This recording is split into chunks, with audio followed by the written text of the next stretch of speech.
Binili kong solar panel sa Mayraon na 60 watts. 60 watts. Ayan. Sina-charge ko tong ating power station. Kaganina nasa alas 10, 20% to nung 10 a.m. Ngayon 60% na.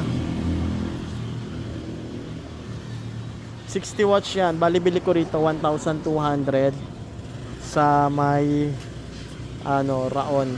Gumagana naman siya, tsaka ang bilis niya mag-charge sa power bank sa may power station natin. Tirik na tirik yung araw, oh.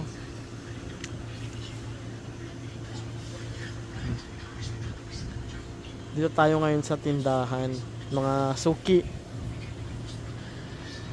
Bilis lang niya maka-charge. Available din pala yung ating bigas, mga maalsa. So, yun lang. Bye-bye. Marami tayong bigas ngayon.